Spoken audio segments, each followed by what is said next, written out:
একসময় যার সিদ্ধান্তে বদলে যেত বিশ্ব ফুটবলের অনেক হিসাব, সেই জিয়ান্নি ইনফান্তিনোকেই এখন সামলাতে হচ্ছে একের পর এক চাপ। ফিফা প্রেসিডেন্টের পদে তার ভবিষ্যৎ নিয়ে প্রশ্ন উঠছে, ইউরোপের ফুটবল কর্তাদের বিরোধিতা, একের পর এক সমালোচনা, এবার লালিগাও করল প্রকাশ্যে তার বিরোধিতা। প্রেসিডেন্ট হ্যাভিয়ের তেবাস অবশ্য ইনফান্তিনোর নতুন সমালোচক নন। দীর্ঘদিন ধরেই ফিফা সভাপতির নেতৃত্বের বিরোধিতা করে আসছেন তিনি। তবে এবার শুধু পদত্যাগের দাবি নয়, ইনফান্তিনোর পুরো নেতৃত্বের ধরন নিয়ে প্রশ্ন তুলেছেন লালিগা প্রেসিডেন্ট। অভিযোগ, ফুটবলের উন্নতির বদলে ক্ষতিটাই বেশি করছেন ইনফান্তিনো। জিয়ান্নি ইনফান্তিনোর সময় অনেক আগেই শেষ হয়ে গেছে। আমি এটা সাম্প্রতিক ঘটনাগুলোর কারণে বলছি না। তার নেতৃত্বের ধরন আমি অনেক আগে থেকে লক্ষ্য করছি। তিনি ফুটবলের উন্নতিতে অবদান রাখছেন না, বরং তার প্রকল্পগুলো খেলার মূল সত্তা ইপিএল ও লা লিগার মতো লিগগুলোকে ধ্বংস করছে। স্যান্ডেলিনা সো, রূপচর্চায় আভিজাত্য।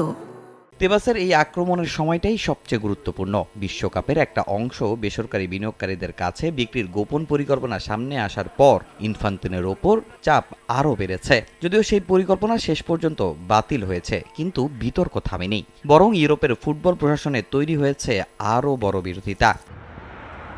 উয়েফা বলছে, বর্তমান পরিস্থিতিতে ইনফান্তিনোর নেতৃত্ব অব্যাহত থাকা অগ্রহণযোগ্য। নরওয়ে ফুটবল ফেডারেশন প্রকাশ্যে তার পদত্যাগ চেয়েছে। আর ইউরোপের বেশ কয়েকটি ফুটবল অ্যাসোসিয়েশন ইনফান্তিনোর আরেক মেয়াদের পক্ষ দেয়া সমর্থনের চিঠিও প্রত্যাহার করেছে। আমার কাছে ইনফান্তিনো যুগ শেষ।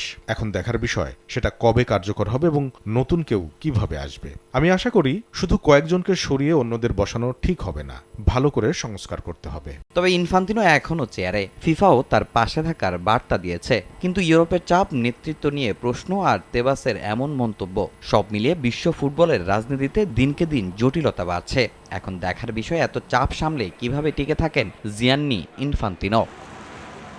তামিম হোসেন, সময় সংবাদ।